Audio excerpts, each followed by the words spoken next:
Now let's see what the Quaid said.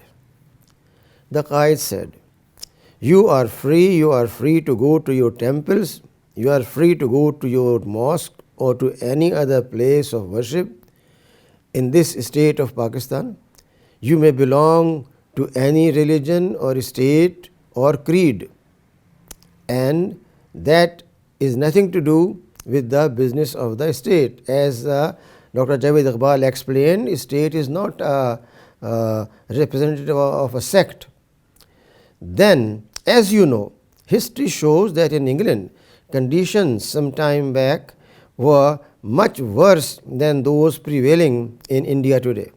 The Roman Catholics and the Protestants persecuted each other.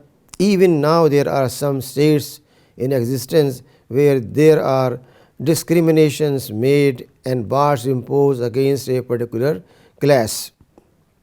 The people of England in course of time had to face the realities of situation and had to discharge the responsibilities and burdens placed upon them by the government of their country. And they went through that fire step by step. Today you might say with confidence, with justice, that Roman Catholics and Protestants do not exist. What exists now is that every man is a citizen, an equal citizen of Great Britain, and they are members of the nation, which means that he is not saying there are no more Catholics, no more Protestant, means that there is no religion. No. What he is saying is that just like in partition, Muslims, Hindus, Sikhs killed each other. Now when we have Pakistan, now we should forget about that, and now we should have our nationhood built on Islam and disregard all those aspects.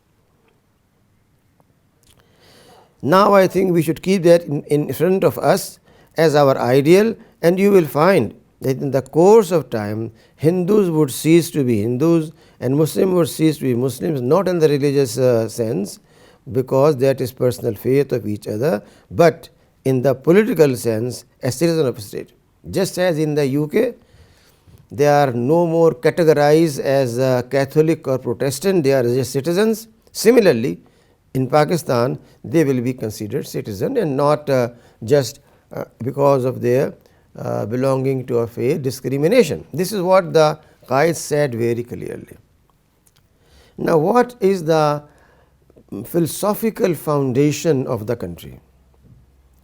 For that we find that Allama Iqbal, the well-known scholar and ideologue of Pakistan movement, gives an idea about understanding of Islamic political order.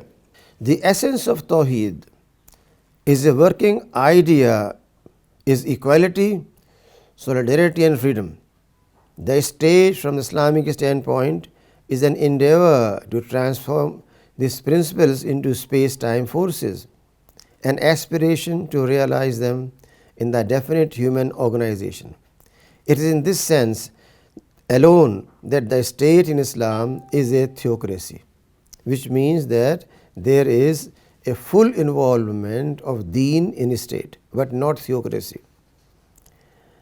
Not in the sense it is headed by a representative of God on earth who can always screen his despotic will behind his supposed infallibility.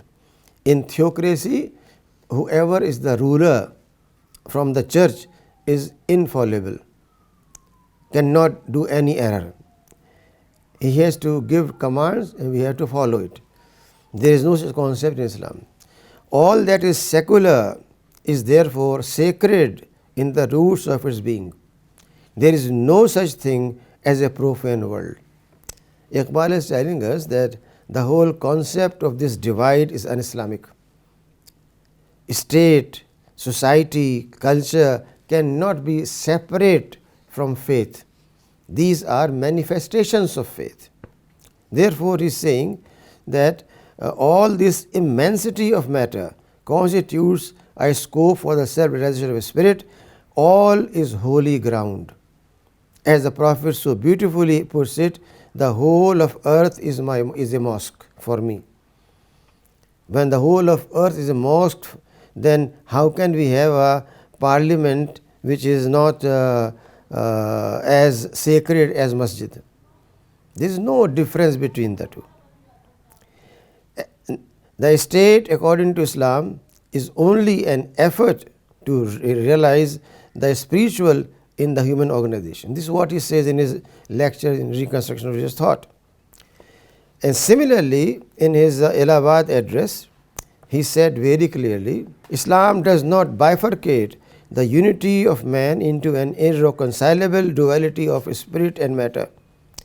In Islam, God and universe, spirit and matter, church and state are organic to each other.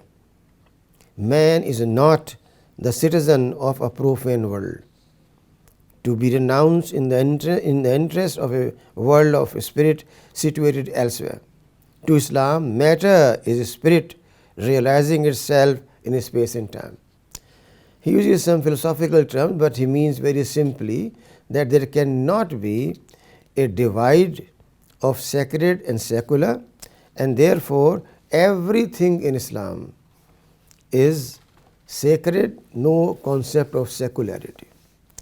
This is how Allama Iqbal helps us in understanding what is the ideological basis of Pakistan.